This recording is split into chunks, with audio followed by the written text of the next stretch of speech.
All right, module 8, model deployment. Okay. So we solved our problem, solved our problems. We defined our problem both as from a business and ML perspective. We did the data pre-processing, collection, integration.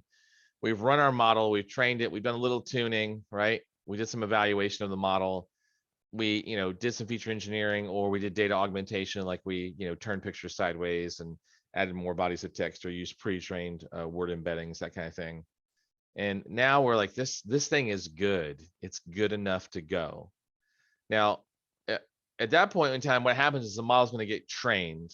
The model's going to get deployed, which actually we've done several times already. Now, one thing to be mindful of is that when you deploy your model, by the way, just off the top of your head, what are the two modes for a deployed model typically? The two modes by which a model is deployed, like what can we, like, how can we deploy? What are the two like modes or like strategies, right? We can deploy them. Good. Online and batch, right? Online is just one prediction at a time, right? With data submitted at the time. Batch is, a data set, and you're going to let the thing go and it's going to return data to you. So let's talk about the different model deployments, some of the inference types, monitoring models just as a general rule of thumb, and some of the approaches around deployment, including things like canary, A/B testing, that kind of thing. So your model's ready. It's trained, it's tuned, it's tested. You're ready to deploy this model out into production and have some kind of front end application, or maybe some kind of like API lifecycle manager manage, engagement with your production endpoint. So how do you do that? So deployment is the integration of the model and its resources into a production environment, right? So that it can be used to create the predictions that we're looking for. What does that environment look like? Okay. So it really depends on your use case. If you want low latency, because that's super critical, you're going to host your like production model, your production data together with a serving layer. Like, and that could be a Lambda trigger, that could be an API gateway, that could be a front end web application, right? Even though it might cost you more to do so. You could store these things elsewhere, by the way. Your data in your model could be stored in an S3, while your serving layer could be on EC2 or Lambda. In either case, your application is going to pass relevant data, new data, to where you store your production data. So data is going to evolve. So periodically, you're going to import your model, right, into your inferencing layer. So your inferencing layer is going to be where you're going to will update its copy of the model. So that way you can actually deploy a new model by having kind of, in a sense, like a central source. And it could do it on a schedule. It could do it on a, you could trigger it, right? But when you receive new data, the inferencing layer may also, right, apply the new data and generate predictions. So the model, like the model itself, the actual files for the model and the production data could exist outside of your, serving layer, outside of like your deployment. But inside your deployment, the actual running copy of the model, right, and any new data that's going to get applied to that model are all going to happen on that inferencing layer. And then here, what's happened is that metrics are basically being given out to some kind of monitoring system that could trigger scaling when appropriate, like scaling up of your capacity. It could also identify errors, anomalies, and other challenges, right? Sometimes what they call concept drift, which is where your model basically is, and we'll talk about that in just a second, right? It's basically how models tend to like degrade over time, right? And require retraining. So we're going to talk a little bit more about these inferencing, monitoring, and serving layers, but let's talk first about deploying. So do you have to use SageMaker to host your models? The answer, of course, is no. You don't have to use SageMaker for that. You can run your own models on EC2. Matter of fact, I have unfortunately done a lot more of that than I have of hosting it on SageMaker, right? It's certainly possible to host them outside. Now, you are going to run them predominantly, I'm just going to say this, you're going to run them in a containerized environment. I probably wouldn't run them on EC2. You're going to run them on ECS or EKS, which is the container services. you could create a bootable machine image, which is called an AMI, to boot your Linux box or whatever you're using, and make, and you could configure auto scaling and all kinds of things. You could put an API gateway in front of it. You could do all kinds of stuff, right? There's tons of ways to approach this from an unmanaged perspective. They are all going to require you to eat the operational overhead.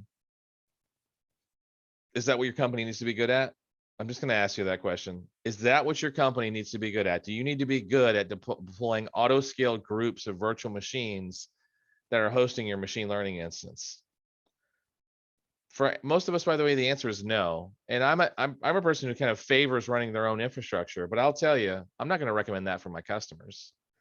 I'd probably be more likely to be like, if you don't absolutely, like, you're not in the business of providing unmanaged ML for customers, you're going to run SageMaker. Now, it's not a panacea, so obviously there's tons of use cases. And if you're not going to run SageMaker, then you're going to run the Elastic Kubernetes service or ECS. You're going to put those in Fargate mode, which was mentioned earlier, and you're going to run your model there, right?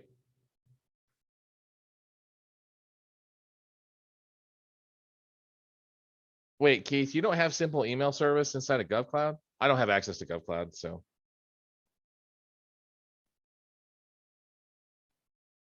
That's interesting. I gotta tell you, SES, by the way, is old. If it's not in GovCloud, it probably won't ever be in GovCloud. They're probably not interested in that. That's a little weird, though. I gotta tell you. Anyway, moving on.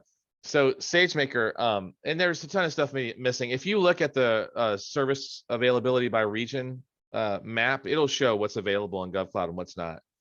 And that's just because it gets released in the private sector first, and then it comes into GovCloud once they can figure out how to secure it. So that's not uncommon. SageMaker, you've already experienced this, right? End-to-end platform, does a bunch of stuff, can do labeling, training jobs, hyperparameter jobs, edge jobs. It's got, all kinds of hosting that can do. It'll support auto scaling, secure endpoints, right? This will basically deploy everything for you. Now, we haven't seen this because of the estimator method inside of Python, but when you create the model,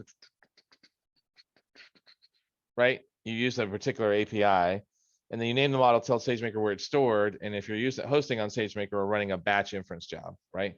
Meaning, do you want it to respond online in real time, or are you submitting a batch job for it to process? There was 0 deploying to the edge stuff, Keith, that I saw. Just so we're clear, 0. Rule of thumb is that Amazon's not going to put anything that's about 6 to 9 months that deployed on the exam, right? Neo was mentioned on the exam, but I'm almost positive that was a throwaway question. I'm almost positive it was throwaway. Are you going to create the model? Then you can create an HTTPS endpoint, right? You're going to associate it with one or more models, right? Just so we're clear, as well as one or more configurations for each model. And then for each production variant, you're going to specify the instance type, the initial count, its weight. Why do you specify a weight? Because you can actually have multiple models active behind an endpoint at the same time. Isn't that interesting, right? So if you want to do some A/B testing, right? Guess what? You can do that. Here's your standard deployment. You've seen this already, actually, because it's been in your code. Model name, variant name, right? That's basically declaring the configuration in this case. Creates a new endpoint or replaces current one. Absolute minimum downtime. All traffic is served by either a new model or the old model, right? One production variant per endpoint by default. So if you don't specify this, it's gonna adhere to a bunch of defaults, which you're gonna have to look at the documentation to really understand. But just to be clear on that, so the default is that it would be one model, but you can have multiple models. Is that correct? Yes, that's correct. Yeah, default is one.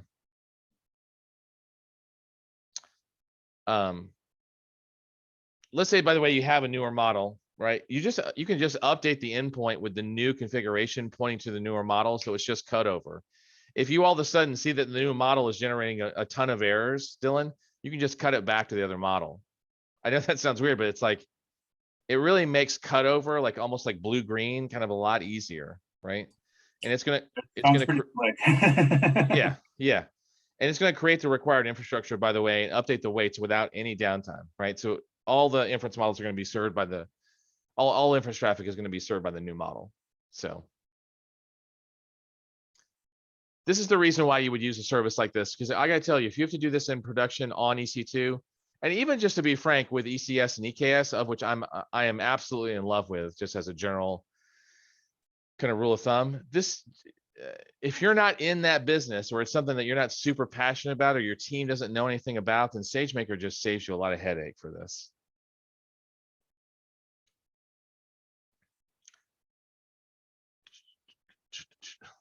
Make sure we're going back to this. So step 1 was create the model. Step 2 was to create an endpoint configuration, right? Step 3 was to deploy the endpoint based on the endpoint configuration, right? This is where we were basically calling the create endpoint API through the estimator function, right? So here we're importing Boto 3 and SageMaker, right? So that's the Python library SageMaker. We're defining a session, right? Just as instantiating it.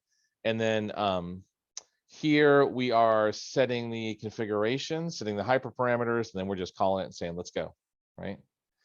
And then we're going to start the training, and then we're going to deploy the model.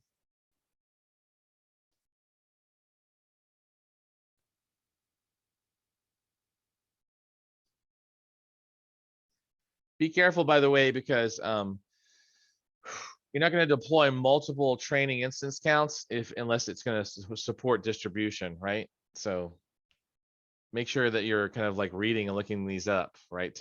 If you're going to come in, like, to really understand what parameters you want to set.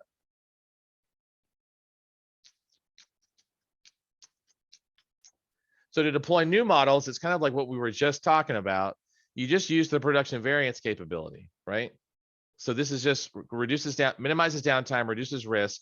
You basically replace an existing model with a newer, better model, and it's not going to cause any service disruption, right?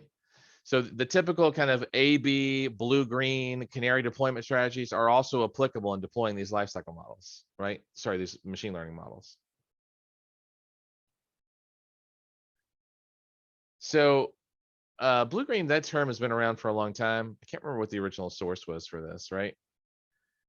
But blue runs the existing version, green runs the N+1 version, right? So it's 2 identical production environments, right? And so the current one is the blue one, the new one is the green one. So let's say the blue one's running traffic, and you release the next release. And so you could test the green one with synthetic traffic. So just know when you call the endpoint, you could specify the version. So if you want to run traffic through your production endpoint, you just specify the version. And you could specify that I want the green version, I don't want the blue version. I want the newer version, I don't want the older version.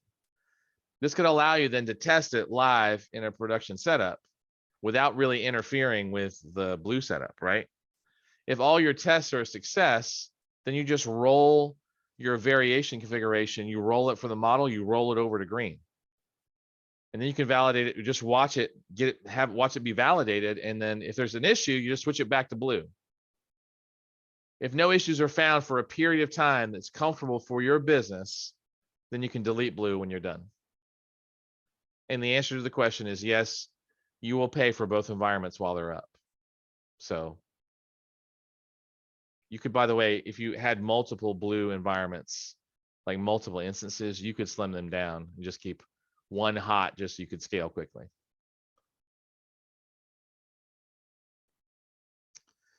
So implementing a blue-green deployment basically includes you have to define a new endpoint configuration. Can you archive blue? Devin, what do you mean by that?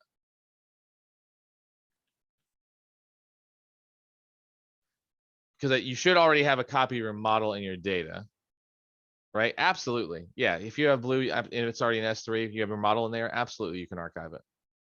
No issue. Remember, when you start the instance, it's going to pull it from S3 anyway. So you could have archived it when it was in production if you need to. Now, obviously that would be tricky because it is periodically checking and pulling it based on the schedule you define, but absolutely you can archive the old model down. Those aren't really big files typically though. So first thing here is you create a new endpoint configuration. using the same production variance for the existing live model, but you do it for the new model, right? Then what happens is that you update the existing live endpoint. So this is the HTTP endpoint with the new endpoint configuration. And what's going to happen is that SageMaker is going to create the infrastructure needed for the new production variant and update the weights without any particular downtime. And then you can then test it at that point in time. And then what happens is you can just switch and roll over. You just switch the traffic through an API call. Say, look, I want to default switch all traffic to this new green model. And then you create a new endpoint configuration, right, with only the new production variant in it and apply it to the endpoint, meaning it removes blue from the equation. So let me be clear about what's happening with this one. By default, your either application is either specifying against the endpoint call, or you're just using the default that the endpoint configuration states. So either you're explicitly stating it on the application end, on the call to the endpoint, or the endpoint is using a default. You can change the default, or you can change the application call so that it calls the specific version that you want, because you've got two models running behind your endpoint. One of them's green, one of them's blue. Is that what they're going to be called? No, you can call them whatever you want. But you either are going to update your API calls on the front end, or you're going to switch the default endpoint configuration. Now, if you want to do A/B testing, Keith, what you can do is that instead of doing 100% to one variant and then flipping it 100% to another variant, guess what you could do? You could say, look, I want 2% of my traffic, 5% of my traffic to go to this one, and I want the remaining 95 to go to this one. So you can weight it to what you need. And so then by default, when traffic hits the endpoint and there's no specific call being made, it's going to like split that traffic. So hopefully that makes sense.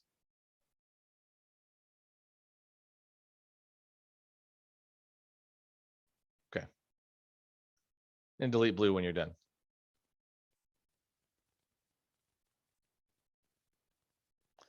One thing that's also fun is that you can actually compare the performance of different versions while like monitoring a high level metric, right? So this is like A/B testing, right? In a will.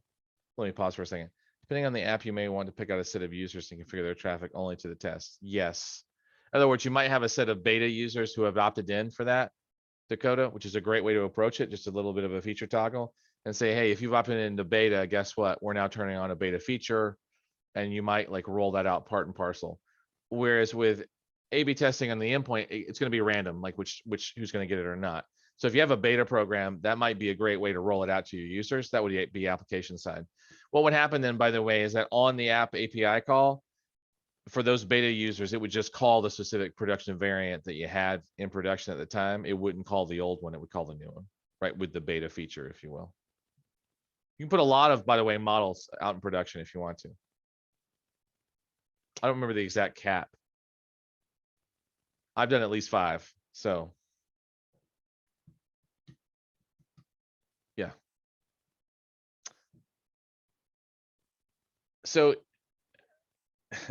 A/B testing. So canary testing, by the way, is where you put a small amount of traffic into the new variant, and then after everything looks good, like your canary doesn't die, because that's from an old coal mine reference. Don't ask me why. I mean, who's been in a coal mine, right?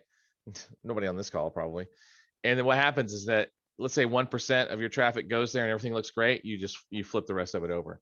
If it's a linear release, it's like every 10 minutes, as long as there's no errors, you would shift a percentage of traffic over, like 10%, 10 minutes goes by, another 10%, 10 minutes goes by. A/B testing is similar, but like I said, it typically involves testing a feature. It usually has dedicated user groups, and usually is done on, like I said, a longer time scale. So again, the endpoint configuration again would use 2 production variants, one for model A, one for model B. To be a fair comparison, sometimes they'll be like, well, let's configure the settings to balance traffic between them and make sure both models have instance configuration. That's A/B testing isn't always done 50-50, right? Sometimes it's done by a small percentage.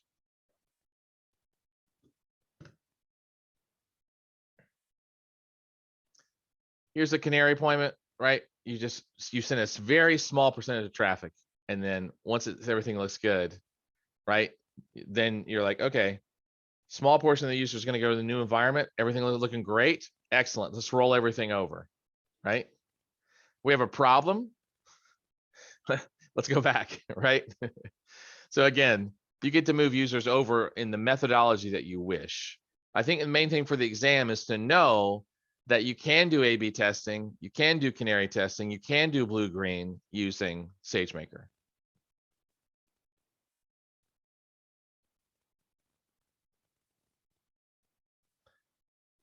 Here's a sample variant configuration for A/B testing, right? Notice in this case, the weights are equal. So traffic is going to be balanced equally between the two, right?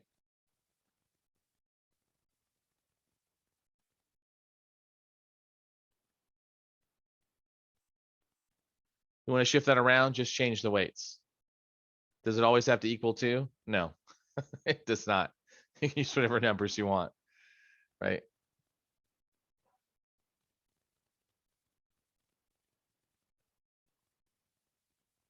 Okay. So using these multi-model endpoints enables all these benefits, right? You can concurrently invoke multiple models on the same endpoint, right? Memory is automatically managed based on traffic. You can reduce the endpoint and instance utilization. It can lead to tremendous cost savings. You get a lot of flexibility, the ability to roll stuff in and out with minimizing downtime. It's awesome. Any questions about this whole blue-green model? Anybody anything wants to know about that? So if you've moved everyone to green and green is now good and you delete blue, does that imply that you just create another deployment setup and then that new one will be your new green? And then what used to be green is now your blue? Exactly. You're creating a new setup with what was previously green is now just your new blue. So then the next time you do it, that quote unquote new environment that's now the old environment now becomes blue, and then you're going to deploy a new green, right? And that way you just kind of keep moving it forward.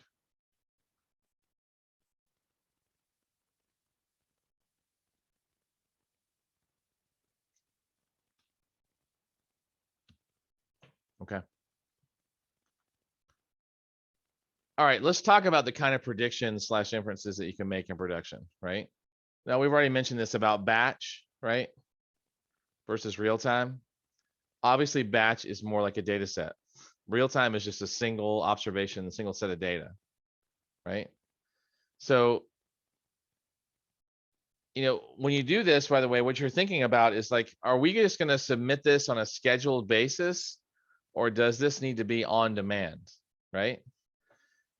You know, you could submit a long running batch job if you're just like running reports, right? But on other things, like if you're doing like spam detection or fraud detection or any kind of higher heuristics against like preventing threats and attacks, that might come in as a single observation. So that's going to be on demand. Now, when you process inferences in batches, inference is going to be predicting inventory needs for each item in a given category of products, right? In this particular case, they're going to be processing it overnight once a week. That sounds like batch to me, right? So inference is going to be run in batches instead of basically every time a product is ordered, as an example. So batch transforms are useful when you want to get inferences for a data set. You don't necessarily need an endpoint. You don't need sub-second response time, right? And you can pre-process your data before using it to train a new model or generate inferences. So Keith, you would use the data analytics, and you're kind of you don't really have the full set of algorithms available to you through the Kinesis data analytics. So, you know, you'd have to process that data down to S3 and then have it picked up at that point in time. That way it could be picked up by S3 and then, right? You can't pipe Kinesis to a SageMaker endpoint, right? Not directly. It's not an input. It's not an input channel for SageMaker. Yeah.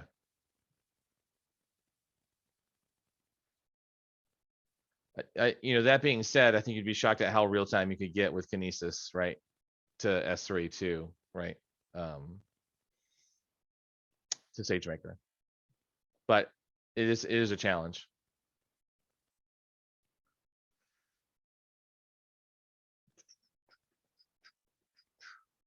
Here, by the way, they're getting predictions on a scheduled basis. They're dumping data in S3 bucket. It's getting picked up by an agent, transformed, run through a model, and the results are put through an output bucket, right? So batch transform is really about serving predictions on a relatively scheduled basis. So, you know, there's probably not a whole lot to say about that. Actually, it's pretty straightforward. But what if you need real time? Hey, Alexa, play some music to distract the crying toddlers.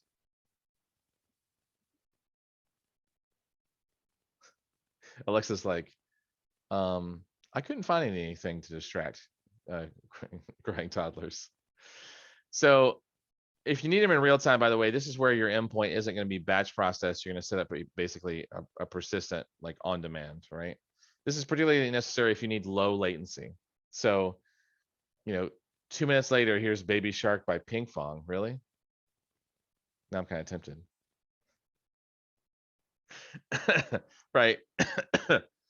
So if your customers, for example, are relying on music for, if it takes 2 minutes to start, that'd be frustrating if it took 2 minutes, right? That's why recommendations and engines are designed, you know, to perform recommendations and inferences in a matter of seconds at most, right? So here, you're going to provide an endpoint configuration, and then, you know, your code and whatnot. Obviously, it's going to be sourcing from a bucket as far as like where it's going to pull the model and whatnot. And then you are going to be pulling the algo and other pieces, obviously, from ECR. So the model data is going to come from S3. The algo is going to come from ECR. So the client's going to come in and say, hey, I want to like put some data in. Can you please give me an inference from this? It runs to the endpoint, it processes it, and then it instantly responds. So this is near real time. This can be sub-second latency. I remember working on my first ML project back in 2014, 2015. And it wasn't like my primary responsibility. And it took 20 seconds to return a recommendation. Our abandonment rate was high. So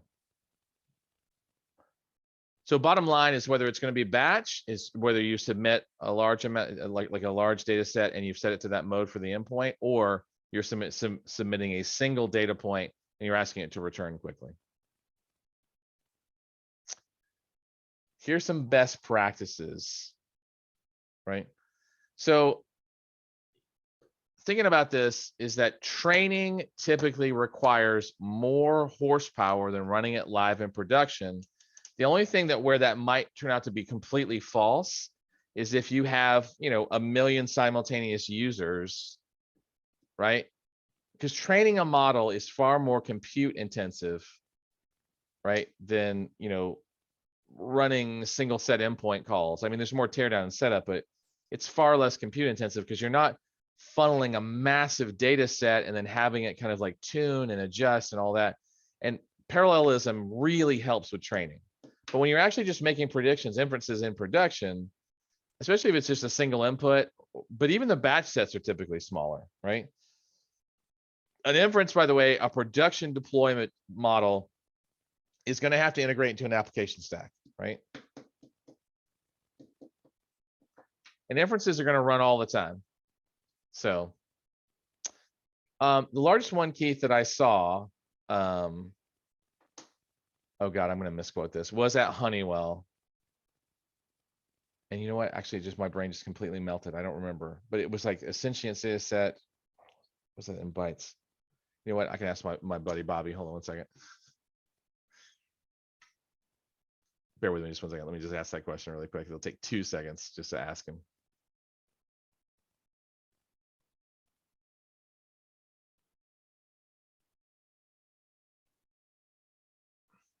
Hey, buddy, do you remember the size of the sentience model, the dataset model, and the model itself over at Honeywell? Let's see what he says. It was large. It was in gigabytes. Yeah. So I remember because we ran out of storage at some point in time, and then we had to upgrade, and the workbench had to be changed, and there were a bunch of challenges. But I don't remember off the top of my head for some reason. Let's see what Bobby says. So the idea here, by the way, is training has much different environmental and compute needs than inferencing does. So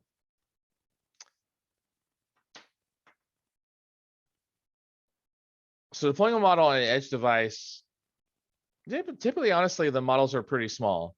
I would argue that techniques have gotten a lot more efficient. Like, for example, does anyone know when XG boost actually hit the scene, when extreme gradient boost hit the scene? Does anyone know how long we've had XG boost?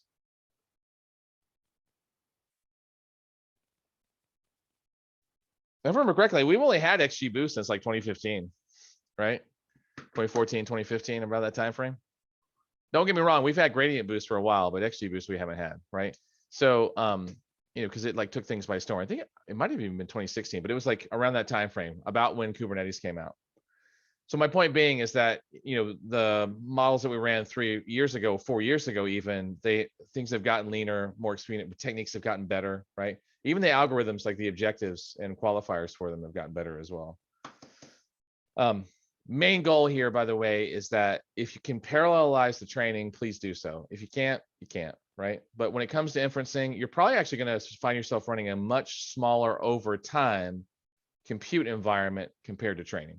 So training is going to have you involving a large environment for a short amount of time. Inferencing is going to have you running a small environment over a long amount of time. Now, should you consider auto scaling? Let me make this super clear.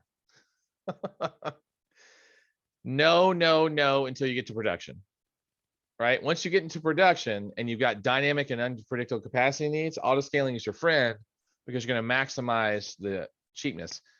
The reason that I wouldn't say use auto scaling for training is that, one, we don't know if your algo will support distribution. And even if you're running multiple algo runs, to be clear, if you set auto scaling up on a training job and you're running 20, like let's say you're running 100 instances of the model in which you're training, and your auto scaling group is set to 50, you're going to run 50.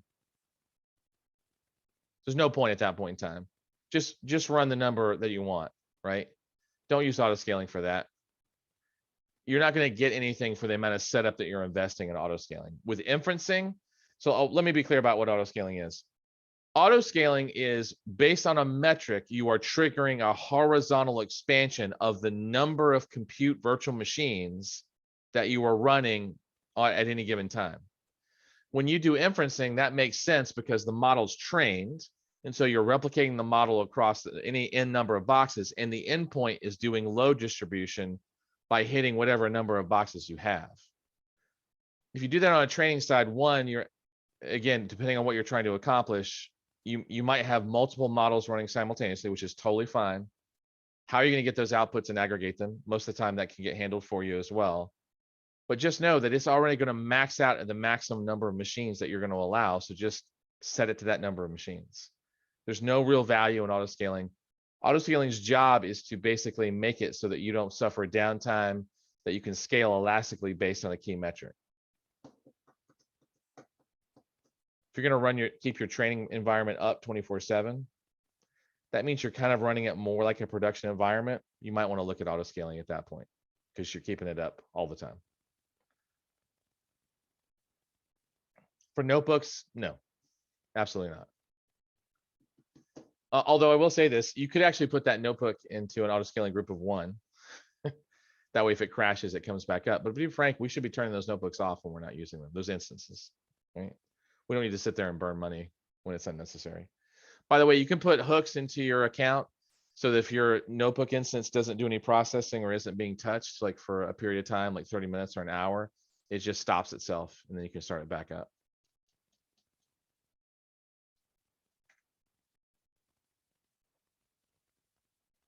Remember at the very beginning, we talked about the different types, right?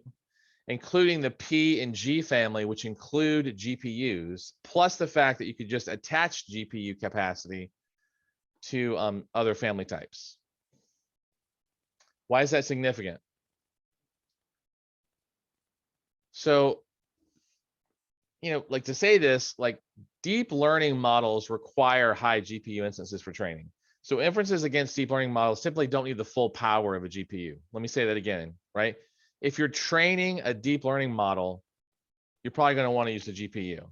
But running a deep learning model in production doesn't necessarily require the full power of a GPU, right? So that might be unnecessary. Now, elastic inference will allow you to attach low cost GPU acceleration to pretty much any instances to reduce the cost of like keeping GPUs always attached, right? So I would say that if it's deep learning, you most likely do need a GPU, right? But other training jobs, right? The outside of image processing, audio processing, deep learning, you probably don't need, right? You probably don't need a GPU for that. Some of the algos, by the way, can't even leverage GPUs. So make sure you know what you're looking for, right? By the way, has anyone ever used Onyx before as a framework?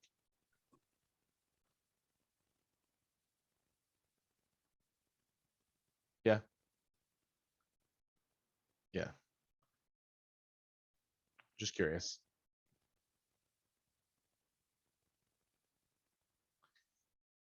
Okay, so elastic inference is this kind of like, it's almost like a hard drive, except it's GPUs that you can attach, right? This allows you to attach low cost, like GPU power to your EC2 and your SageMaker instances, and you can reduce the costs of running deep learning inference by up to 75%. It does support, by the way, TensorFlow, MXNet, and Onyx, right? And I think there's other frameworks coming, but I don't know what the current status is between that. So inference solves these problems because it allows you to attach kind of exactly what the amount of GPU that you need. And all you're doing is you're attaching it like it's a hard drive. So you just choose the instance that you need from a processor or memory standpoint, from the CPU perspective, and then you can attach GPU as you need to, and then separate it out if you want to, right? PyTorch coming soon. I think PyTorch is done there, actually. It should be TensorFlow, MXNet, Onyx, and I think PyTorch was done. 1 to 32 teraflops per accelerator. 'Tis a lot. All right, what if your new data isn't properly formatted clean? So what if you make inferences or predictions against a deploy model? Often the raw data input cannot be used, and it's got to be pre-processed. Just to be clear, this is a machine learning models expect data to be in a predefined format, so it's got to be first like cleaned and processed, right? Because we did that for training, why wouldn't we do that for inferences, right? So you know, like if we had a I'm looking at this like personalization algorithm in an e-commerce app, and it only is going to accept numerical data, and the input data is a string or a categorical value, it's got to be converted to a numerical format, right? So in other cases, combining multiple input features into a single feature can result in a more accurate model. In other words, the things that you did for training, you're probably going to end up having to do for inferencing when that data is submitted to you in real time, right? So just know that there are these things called inference pipelines that can be put in front of your model inference container to kind of like process that data as it comes in before it's submitted to the model, even as it hits an endpoint. So inference pipelines can be used to apply the same processing steps that you used in training without the need to maintain 2 separate copies of the code, because this is going to support what you ran as far as Panda and Scikit and whatnot. It's going to support that. So you take the same code you use for training, you pop that into an inference pipeline right before it hits your actual model. And this ensures the accuracy of your predictions. And of course, this like allows you to re-leverage your development overhead. Inference pipelines, by the way, are completely managed, right? And so, yeah, they're co-located on the same EC2 instance as your model.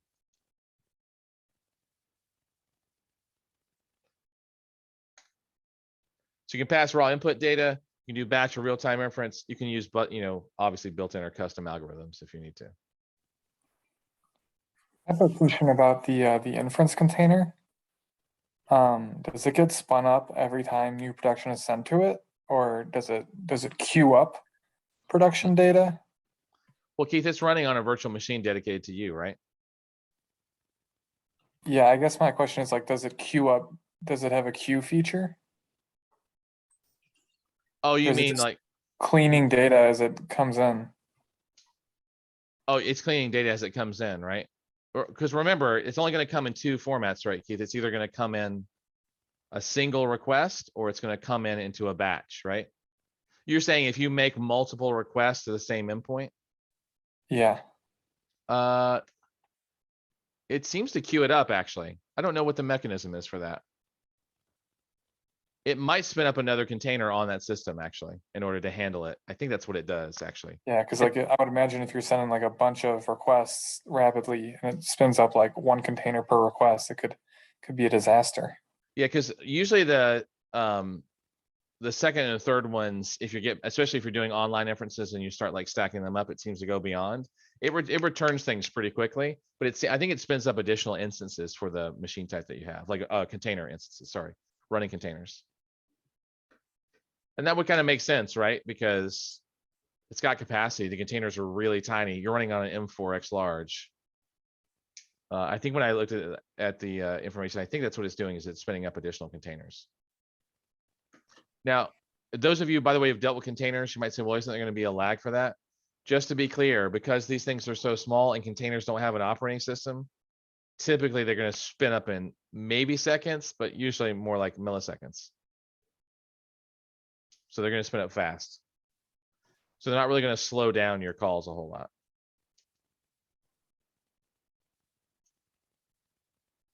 So like a few slides back, there was that getting predictions in real time, create an HTTPS endpoint. There's a reference to helper code. Is that like, yeah, like on the left side and it says helper code. Is that like kind of analogous then to that Yes. pipeline? Okay. That's exactly right. Yeah. Okay. Because you can kind of put what you call like pre-model code in there. Yeah. Right? Yeah. That's exactly right. And actually, I could have sworn you could put post processing code in there as well. But whatever. No, I'm gonna ignore that little niggling little thought there for a second. Let's move on. All right. Okay, so we talked about inference pipelines, and then now we're talking a little bit about monitoring.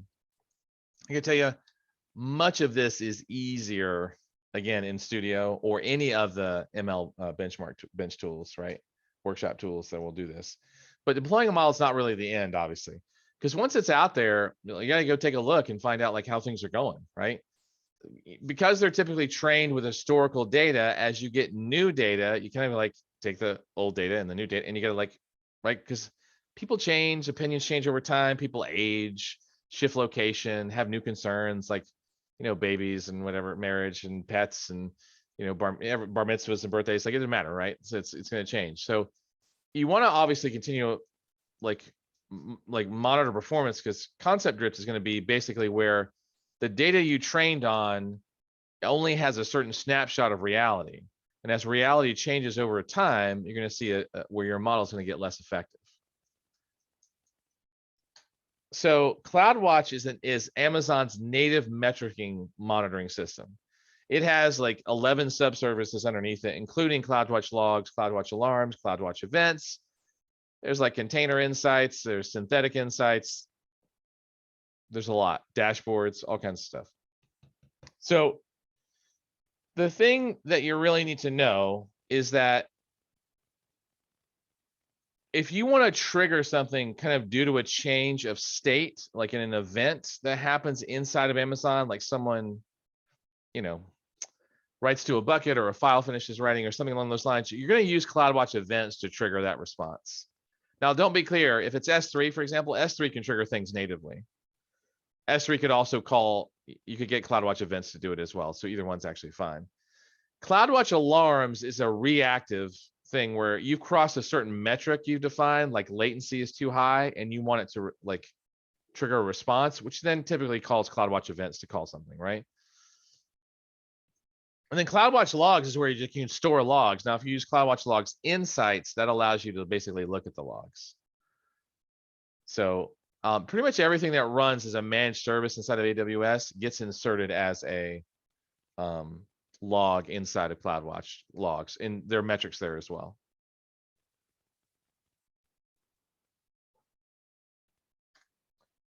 CloudTrail is a security logging function. What does it do?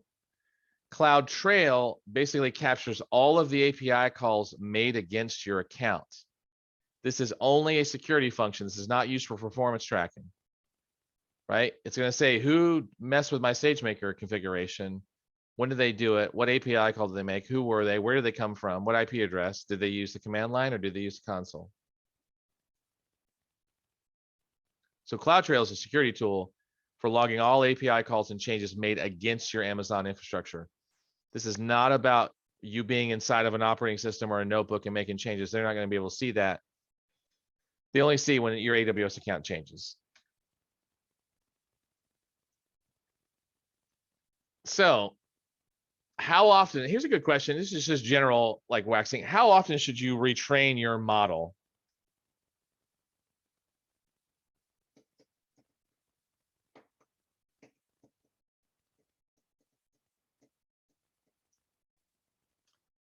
What's the kind of like non-committal answer for that? All right, let's frame that up. Right, that's it. That's it. It depends. It's definitely a non-committal answer. Let's say it's customer recommendation data. Good. So James, that's a great starting point. Is that let's say your performance is decreased, right? Let's say that you are literally deriving predictions based from a specific user's history of buying at your site. When would you update the data? Like, when would you consider updating the model about it, like customer, right? Yeah, exactly. When the data changes. And, you know, honestly, right after they buy something, it's like, that's a great time, right? Let's retrain it. You know why? Because we have actuals, right? They bought something from us. So that's great data to use. So basically, anytime a meaningful change happens within your data, you can do it. It also depends on whether you're doing batch processing or whether you're doing online. It also determines like, what is the significance of the upstream data source change? You know, if the user, by the way, is buying, you know, once a month, that could be super significant, right? But what if it's a large item? What if it's a car versus a online shopping repository? A single purchase, even if just done once in the last quarter, that's significant, right? But it's only a single data point, but it might be a good time to update it, right? But, you know, if it's an online shopping, you might want to wait and say, hey, you know what, let's give it a week and see how many purchases. Like, I probably got like 5 deliveries from Amazon, like, since we started this class, right? Everything from, you know, protein shakes, because my son absolutely loves them and eats like a horse, to, you know, toilet paper, to like stuff like that. So, you know, they might wait a while to retrain my model. Because remember, toilet paper, by the way, is the new cash. Anyway, sorry, Dylan, what were you saying? I said I have a funny anecdote about how frequently you retrain the model. Is that Yeah. one of the products that I used to manage that in my previous life prior to Booz, we had it was, you know, I don't know how many times we had somebody get mad at us because we told them that we retrained the model once a quarter. And they're like, oh my God, with the, you know, speed of commerce and all these things, how come you guys are only doing it once a quarter? And it's like, well, that's because all of the source data only gets updated once a quarter. So it was like, well, it is, you know, it would make no difference to retrain it more frequently than that. So Right. Yeah. If you want me to go at the speed of commerce, let's define that. Is it once a day? Good. Then let's update the data once a day and I'll retrain once a day. Yeah. You know? Yeah, that's a good because point. it was external data. Most of it was external data that we were purchasing, and that was the contract. We got it once a quarter, so that's why when we retrained it. So, to the chagrin of some people. Yeah. That very first thing I was mentioning, where they were doing just a recency function to see when the last time the user had bought, and then we're just basically getting lucky by dumping in components. The reason I even got to, hey, I'd like to see the algorithm, because when I looked at the source data that they were using, it hadn't been updated in like 6 months. And I was like, how in the world are we getting 30-day, 60-day like prediction, like recommendations? Because that's what they told me. If you're only updating the data every 6 months, and again, they had a contract, right? But they weren't really a personalization company. And and that's how I ended up at the math. I was like, what? Because there's no way you're getting, with that data being updated every 6 months, there's no way you're able to do any kind of predictions on a 30-day, 60-day basis. Your data isn't fresh enough. Sure enough, you're right. It didn't matter. Someone just used math. It was just a simple programming. It wasn't ML. Thanks for sharing that, by the way. All right, so how often should you retrain? Well, I think the answer is depends. What's the relevance of the upstream changes to your data, blah, blah, blah, blah. Now, for most models, they'll say, hey, a daily, weekly, monthly scheduled approach is sufficient. Use a cron job, or really don't use a cron job, just use CloudWatch events. CloudWatch events can be used to schedule things on a periodic basis. Amazon in an exam is never going to tell you to use a third party, unless it's from the marketplace, by the way, which they control, or use a cron job. They're never going to say that. And I know you're like, Michael, did you say never? Yes, I did. Take it in. Okay. Models in a dynamic environment, right? You might be tightly watching whatever metric you think is significant. And like, for example, if your mean prediction is X and it drops by 10% over a certain time interval, and you'd be like, hold on. We've got sudden concept drift, right? We've got SCD, and I need you to retrain, right? And then what could happen is that you could do an automatic model retraining at that point, right? So don't forget pre-processing. And then, by the way, the new model could be trained, automatically stuck into production. 1% of your traffic or less could go to it. You can see how it performs. If you see that the metrics are starting to look good, back off to your deviated 10%, you get rid of the old model, more traffic on it, launch it up. All of that, by the way, can be completely automated. I have worked for tons of companies where that is 100% automated. The model just auto deploys, auto updates, and auto trains itself, right? So.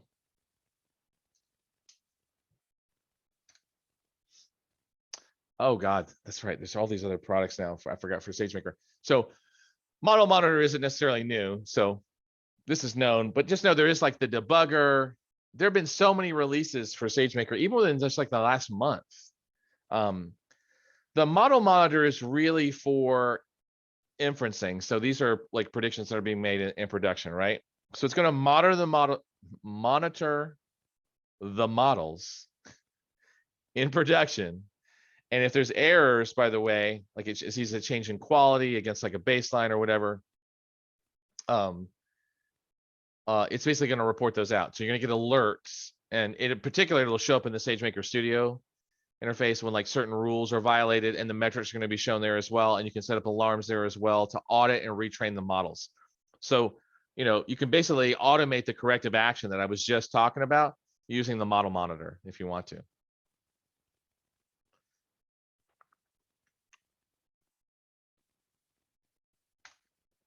I don't remember a single question about the Model Monitor on my exam, but you could.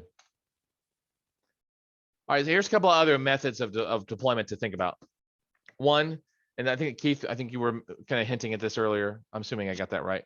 Is that inferencing requires less power than training, so you could actually push this on the edge. So much like pushing your Lambda functions closer to the edge, like login, so they don't have to go all the way back to Virginia. They could actually just stay out in whatever part of the country they're at. Since inferencing typically requires less computational power than training, you could actually put it on an edge device, like a security camera. What if you could do image recognition on a security camera? So instead of having the security camera then send the content up to the cloud for analysis, right, for identifying unknown people or whatever, the camera can do it itself. By the way, has anybody bought like an indoor security camera or an outdoor security camera recently?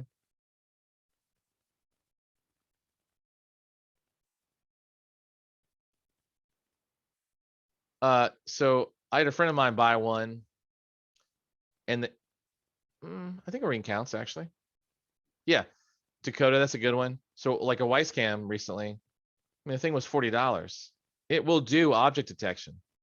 Now it's a limited set of objects, but it'll tell if it's a person or a tree, right? Let's say, hey, there's a person, and it'll send you a notification. It'll send you a notification when it recognizes that there's a human being on the camera. That's pretty cool, actually. And the camera, by the way, is like tiny. It's like this, it's like small. It's really cool. So you can push things out on the edge, right? So that can happen. And by the way, that's part of SageMaker. So you can get that out and you can push your inferences out on the edge. IoT Greengrass, like this, again, this basically enables machine learning on edge devices. So this allows you to push an ML inference, which when I say the word inference, I'm talking about a trained model that's ready for production, right? You can push an inference locally on devices, right? And so, you know, doesn't matter how the models are built, but IoT Greengrass can like host, reduce latency and cost by hosting these inferences out on whatever edge device you want to support.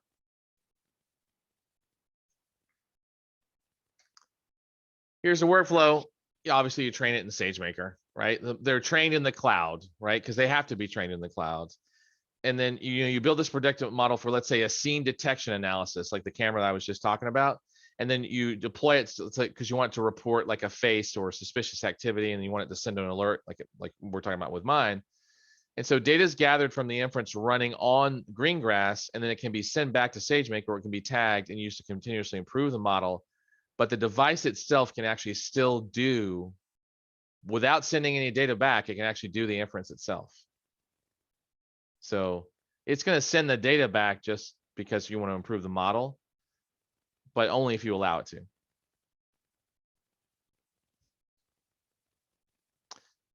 Now we're going to talk about Neo for just half a second, right?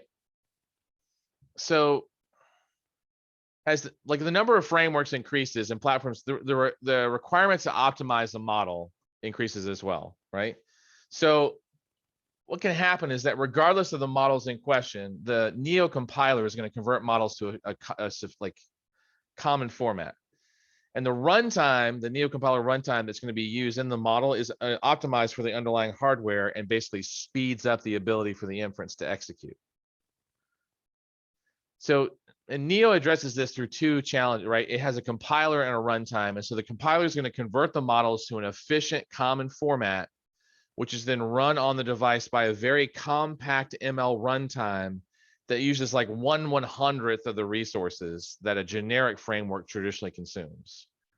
So SageMaker Neo is optimized for the actual underlying hardware in question and uses specific hardware instruction sets that help speed up the ML inference. So the models are optimized with like 1/10 of the memory footprint, 1/100th of the total resources, so they can run on resource constrained devices such as home security cameras, right? Or other, other things, not just image recognition classification. Even, for example, Alexa. Alexa, cancel. Is this why we have a headset? So you guys can't mess with my devices.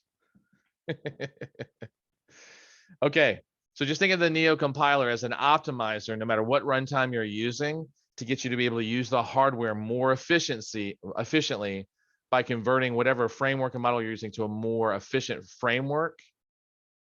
Sorry, a more efficient runtime, so that you can actually run faster on the hardware in question. Okay.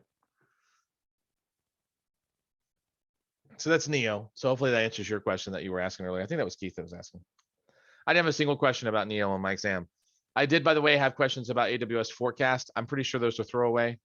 But we don't talk about forecast at all. By the way, notice that we didn't really talk about deep learning really at all. There was some mentioning of it. We didn't really talk about NLP at all. Refer to your study guide. Okay. Here's the summary. We covered a lot. We covered a lot in this last little bit. All right, so there's still decisions to be made before deploying your model or integrating, right? And so, are you going to do an unmanaged versus unmanaged? Are you doing batch versus real time? What are some best practices? Do you want to do auto scaling? Do you need systems that have GPUs or not GPUs? How are you going to approach monitoring? How are you going to approach deployment, right?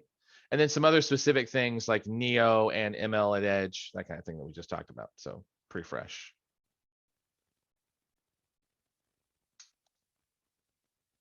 Questions of any type about the topic we just talked about?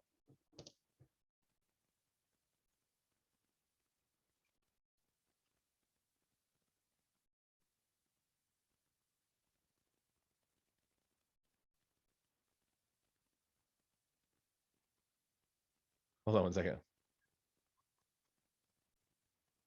Wow. My job is still running, but it looks like it's pretty close. Let's see, Chris, managed versus unmanaged. So manage would be SageMaker, where you don't manage any servers, and so it's managed for you. So you don't have to log into any servers, you don't have to mess with them, you don't touch them. Unmanaged means that Amazon's not doing the management. You have to set up the servers or the containers yourself and deploy and distribute and create your endpoints all by yourself. I say all by yourself. If you've done that before, it's not super horrible, but there is operational overhead to it. So examples, SageMaker is a managed service. So SageMaker is what you would use, right, if you want to deploy it in production and you don't want to have to manage any servers. Unmanaged would be EC2, ECS, EKS, and you putting your load balancers and API gateways in front of those virtual machines and those containers to host your ML code. Yeah.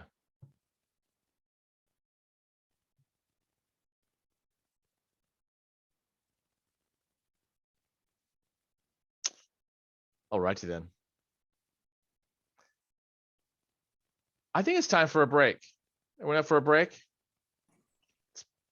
It's been a minute, right? Let's take a short break.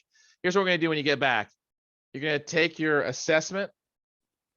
I'm gonna run through just a few more exam prep stuff, mainly questions for about 30 minutes. Then we're gonna do the course closure. We might end a little bit early. I gotta tell you, I'm hoping my job's gonna finish by then. Regardless, we're gonna take a break. So it's 2:48 right now. Let's say it's 2:50. Come back at 10 after. So come back at 3:10. Okay. So 3:10, I'll put up a little timer.